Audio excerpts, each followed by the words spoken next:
마레스카의 첼시가 얼마 전 브렌트포드전에서 승리를 가져왔는데 이로써 리그 5연승을 기록하게 됐습니다. 리그 레스터전 1대2 승리, 빌라전, 사우스햄튼전, 토트넘전도 전부 승리, 가장 최근엔 브렌트포드전 2대1 승리까지.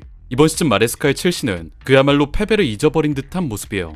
그러다 보니 자연스럽게 리그 순위도 단독 2위에 안착. 비록 선두인 리버풀이 경기를 하나 덜 치렀긴 했지만 그 뒤를 승점 2점 차이로 바짝 추격하고 있습니다. 그런데 이 리그 순위표에서 우리가 하나 주목해서 봐야 할 포인트가 있어요.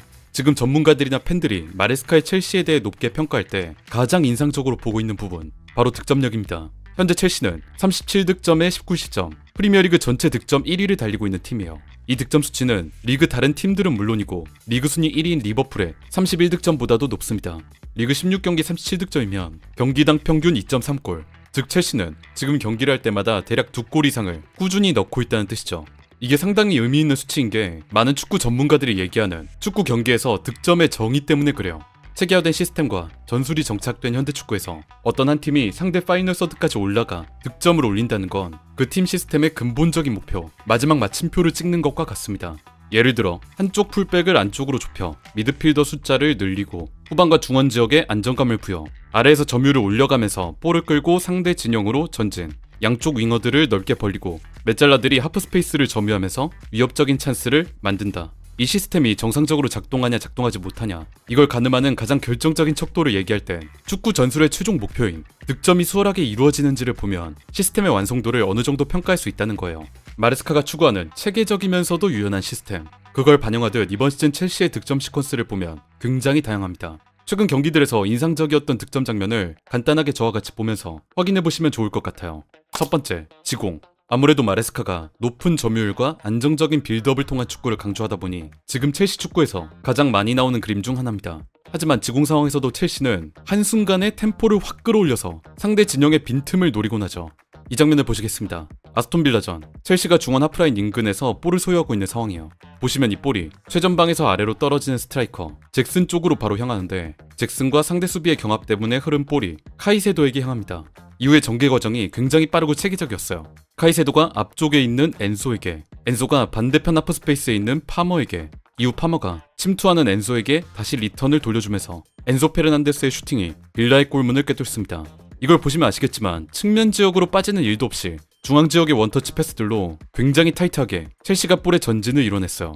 이 볼 전개에 관여한 모든 선수들, 위에서 아래로 떨어지는 잭슨, 간결한 패스들로 상대 진영을 휘저은 카이세도나 파머, 마지막 슈팅을 결정지은 엔소, 이런 선수들의 플레이가 모두 좋았지만 결정적으로 이런 빠른 전진이 가능할 정도로 지금 첼시의 팀 조직력이 너무나 좋다는 것, 이게 가장 빛났던 시퀀스였습니다.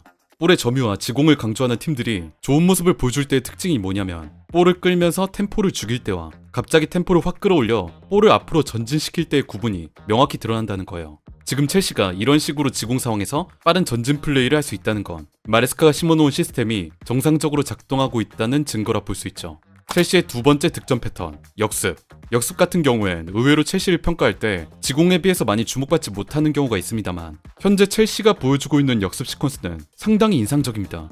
마레스카는 자신의 축구에서 역습을 강조하는 걸 조금은 경계하는 모습을 보여줬는데 예를 들어 이런 식으로 말하곤 했어요. 확실히 우리에겐 넓은 지역이나 앞을 향해 빠르게 공격할 수 있는 선수들이 있다. 하지만 이전에도 여러 번 말했듯이 빠르게 공격할 때 문제가 있다. 우리가 빠르게 공격하면 공격할수록 상대도 빠르게 공격한다는 것이다. 위아래로, 위아래로 계속. 마레스카는 빠른 역습 플레이를 너무 강조하면 오히려 상대에게 기회를 내줄 수도 있다는 걸 경계한 겁니다. 하지만 이런 경계심과는 별개로 지금 첼시가 보여주고 있는 공격 작업엔 빠른 역습 플레이가 상당히 높은 비중을 차지하고 있습니다. 이번 시즌 첼시는 90분당 4.3회 전환 상황 공격 횟수를 기록하고 있는데 이 수치는 과거 시즌들에 비해 압도적으로 높습니다. 19-20 시즌엔 2.5회, 20-21 시즌 2.8회, 21-22 시즌 2.8회, 22-23 시즌 3.1회, 23-24 시즌 3.4회. 즉 이번 시즌 첼시는 과거 7시즌 동안 가장 많이 전환 상황을 활용하고 있어요. 이는 현재 첼시 선수단의 포진해 있는 자원들, 역습 상황을 완벽하게 살릴 수 있는 이들의 퀄리티에 기반합니다. 이 장면을 보시겠습니다. 지난 뉴캐슬전 수비 상황에서 볼을 탈취한 첼시가 후방으로부터 역습을 전개하려 하고 있습니다. 이 볼이 곧바로 파머에게 넘어가는데 파머가 볼을 잡기도 전에 이 왼쪽을 보시면 이미 네투가 전력 질주로 뉴캐슬 진영을 향해 달려가고 있어요. 파머가 볼을 잡고 돌아섰을 땐 네투는 하프라인 가까이까지 올라가 있죠. 이후 파머는 곧바로 질주하고 있는 네투의 앞 공간을 향해 롱패스를 방출. 라인을 완전히 부수고 들어간 측면의 네투와 마찬가지로 전력 질주를 하는 반대편 잭슨이 뉴캐슬의 라인을 파괴하면서 파이널 서드로 들어갑니다. 네투는 박스 외곽에서 가운데 잭슨에게 컵백을 넣어주고 박스 앞 잭슨이 깔끔한 득점을 기록하죠. 후방에서 볼을 탈취한 뒤 파머에게 넘긴 패스 하나, 파머가 네투에게 찔러준 공간 패스 둘, 네투가 잭슨에게 넘긴 패스 셋. 단 패스 3개만으로 최후방에서부터 측면, 상대 골문 바로 앞까지 전개한 그야말로 역습의 교과서와 같은 시퀀스였습니다. 이런 그림이 나올 수 있는 이유 중 하나가 마레스카가 선수들을 쓰는 방식 때문이에요. 마레스카는 측면에 넓게 벌리면서 좋은 체력, 빠른 스피드를 가진 윙어들을 선호하고 또 지금 첼시 중앙엔 엔소, 파머, 카이세도 같은 좋은 능력을 갖춘 미드필더 자원들이 있습니다.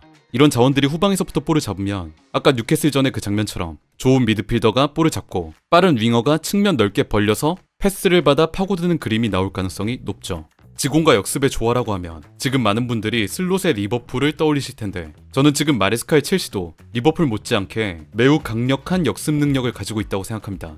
첼시가 보여주고 있는 마지막 세 번째 공격 패턴, 다이렉트 플레이입니다. 마레스카는 상황에 따라 상대 라인을 넘기는 다이렉트한 플레이를 활용하곤 하는데 이 크로스나 롱패스가 나올 때마다 위협적인 장면들을 만들고 있어요. 이 장면을 보시겠습니다. 지난 브렌트포드전 하프타임을 앞에 두고 첼시가 높이 올라와 공격을 전개하고 있습니다. 오른쪽 지역에서 귀스토가 측면 터치라인 넓게 벌린 마두에케에게 패스를 넘깁니다.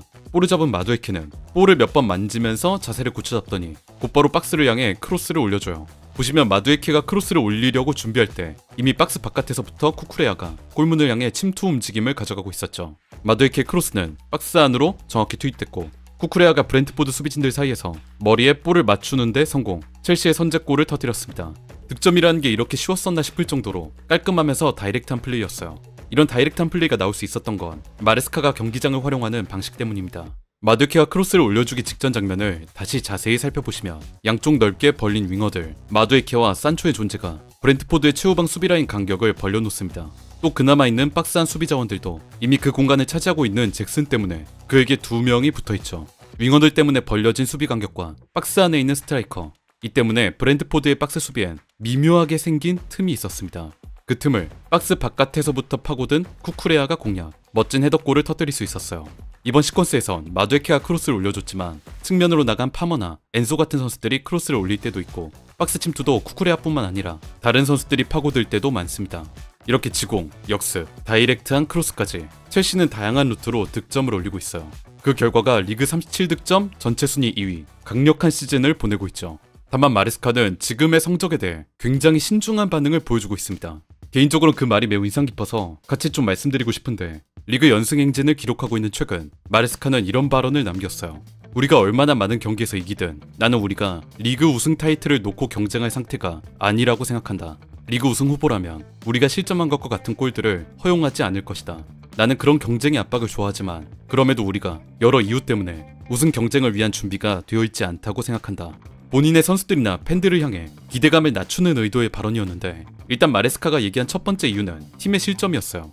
물론 마레스카의 말처럼 수비 상황에서의 불안함이라거나 실점 장면들이 있어 왔긴 했지만 객관적으로 얘기할 때 현재 첼시의 득점 대비 실점 비율이 37대 19, 리그의 타팀 대비 특출나게 높지는 않습니다. 오히려 이번이 감독 부인 첫 시즌이란 걸 생각해보면 절대 나쁜 수치라고 볼 수 없어요.